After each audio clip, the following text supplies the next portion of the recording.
Hey there, folks. Film number 2. Let's check out alternative westerns this week.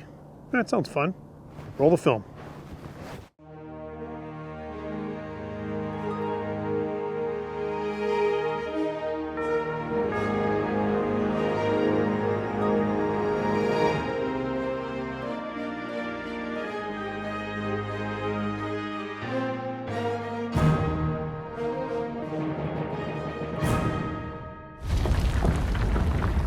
Take these men back with me or kill them where they stand. They got noon tomorrow. Tell them. I'm here with David Grasse, author and Old West historian. How you doing, David? Good. Yourself? Been a while. I haven't seen you in a while. It has been a while. Yeah, I see your mustache looks even better now, so it's good. All right. It's a mustache thing, right? It's a mustache Very thing. important. Yeah, very important. Dave, you contacted me a little while ago because you want to talk about some alternative westerns. Yes. And I looked it up because I wasn't sure what that meant. I was thinking it was something weird. But I looked it up, and then I actually came up with the, in my opinion, alternative westerns can be any time period. They have to contain heroism, truth, and justice, and be set in the expansive West. And that was such my opinion that I felt the need to type it on a piece of paper because I couldn't memorize it. So there you go. Well, what do you have? Tell me what do you want to talk about? This is my paragraph. Oh dear God. Okay, let's do it. What do you got? Basically, they call them alternative westerns, revisionist westerns. Some of in the 60s they call them hippie westerns. They have a bunch of alt westerns. I've heard that one. Yeah. Usually they take a viewpoint other than what was traditional up until the 1960s. And actually, I would even pinpoint the date. It's 1964, and I'll tell you why in a minute.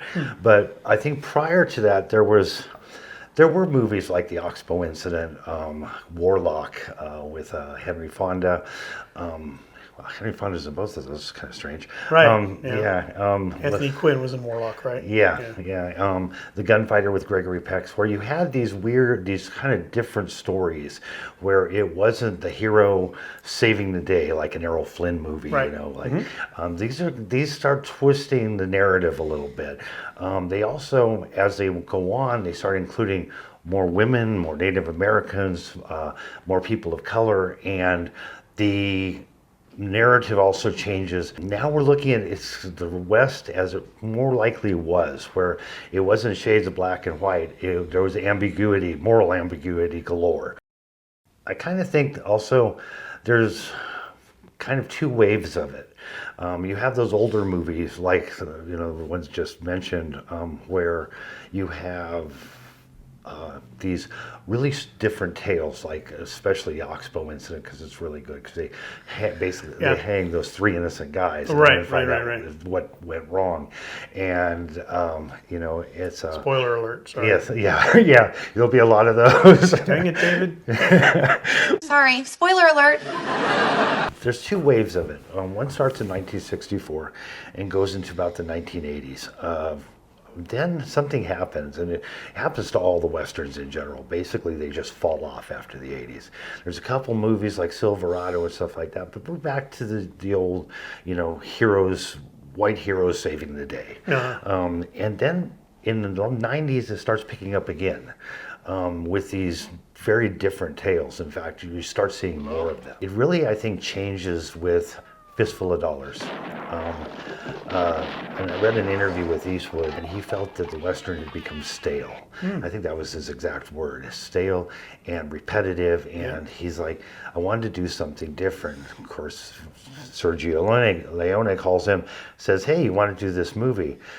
And it really changes, that one movie kind of changes the genre because it does, yeah. He's well, it's dirty. It's more violent. I mean, you got this now anti-hero who's shooting people in the back. Yeah. But for the side of good. Ish. Yeah, because he really side of better. Yeah, he's really just a gunfighter, and technically you could say he was a criminal.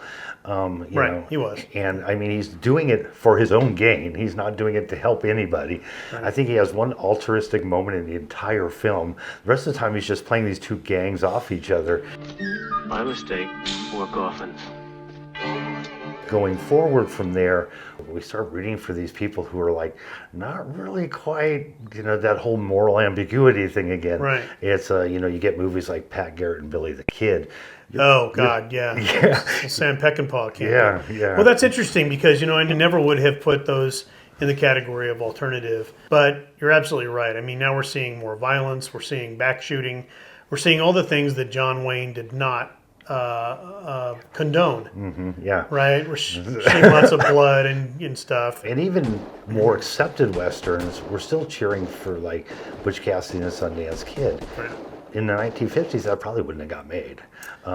It's now we're actually, we're cheering for the bad guys now.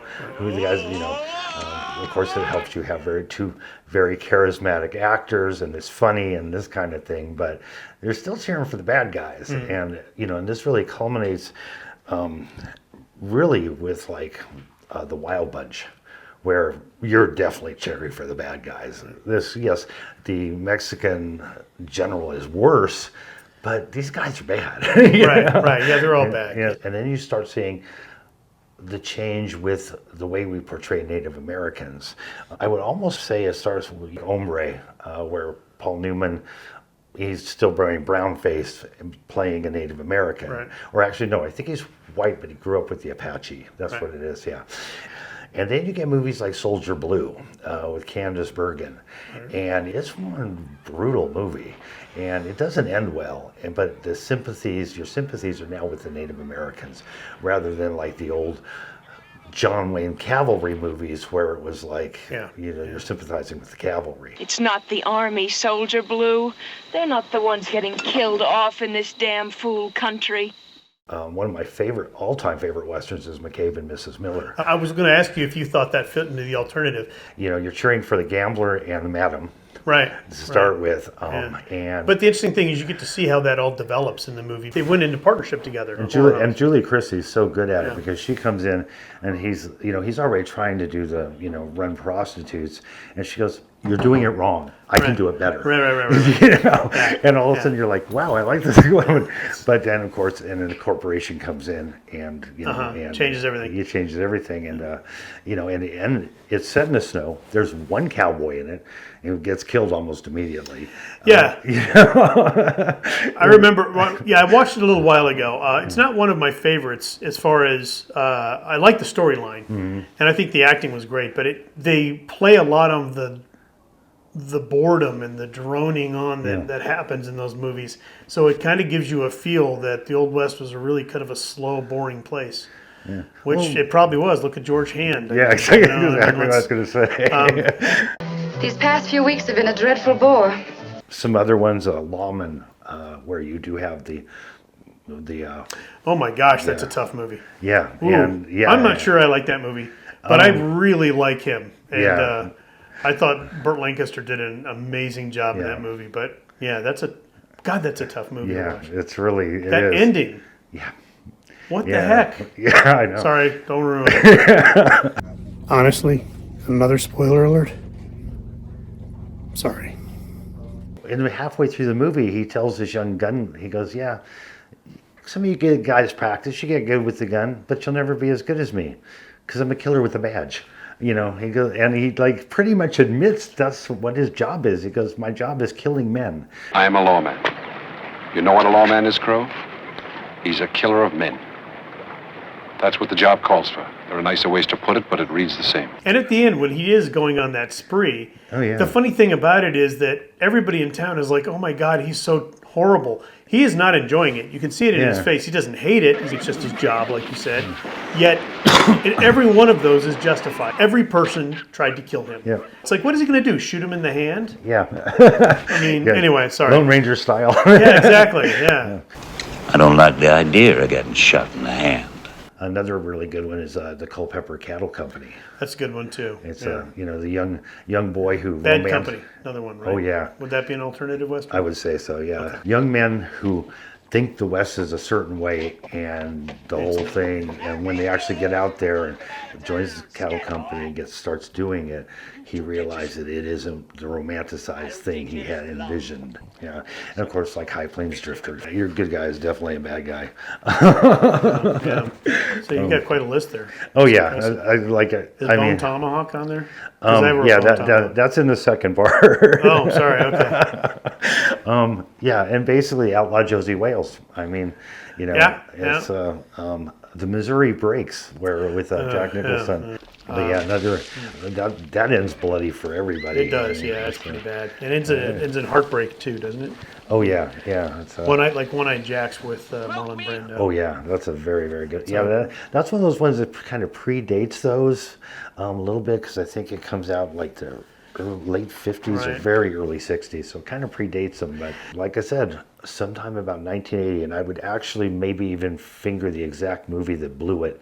And today it's considered something of a classic, but Heaven's Gate, which is Chris Christopherson. yeah, which is now people look back on it and go, but at the time it was a horrible flop, and lost like The Johnson County one. millions. Yeah, and same thing. It's still an alternative western, but I think I'm not sure if it was the mood of the country that changed at that point, or there'd just been so much of it, it was like overdone. Because even these are just the American movies, so you had all those spaghetti westerns being churned out the same way. Original Django movies and The Great Silence that were the same thing. It's just really kind of inundates. I think by the time Heaven's Gate comes out, I think people are like, okay, it's been bleak enough for too long. So maybe we need to take a break. So then, yeah, you get like these movies like Silverado.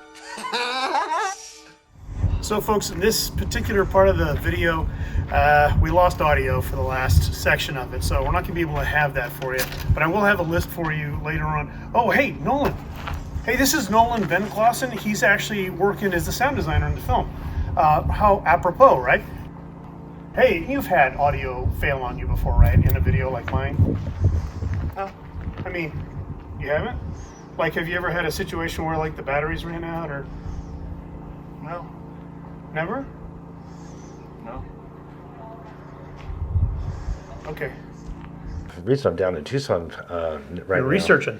Researching. And it's actually two things that I started out writing. I wanted to write something about Tucson. It's kind of my hometown. And I was like, okay, what kind of stories I can tell? I've written about Tucson before. I did the James Levy killing for the Journal of Arizona History. But I wanted to do something a little bigger, and so I decided to investigate the red light districts of Tucson. Oh, we were talking about that. Yeah. And there were two of them, Maiden Lane and Gay Alley, and oddly enough, they were not named for what went on there. That's what I'm doing right now. I expect article will be out probably within the next 6 months. Book's gonna take a little longer. So. All right. Well, hey, man, it's good to see you again. You too. And thanks for coming down, and thanks for sharing your ideas with me. And Well, hope some of the users, the subscribers, enjoy it. So. Yeah, well, give them something to watch. Yeah, So, you guys can write them all down now. Yeah. Watch it. All right, thanks, man. Take it easy. Good to see you. Oh, Don't shoot me. Don't we do the exit thing? I do the exit thing, which is, all right, folks, thanks for watching. As always, please like, share, and subscribe, and we'll see you on down the trail. Now, you go ahead, you're going to interrupt me, right? I'm not going to say a thing. I thought you were going to. No, but I'm going to give you this list to type into the notes. Oh, okay, thanks.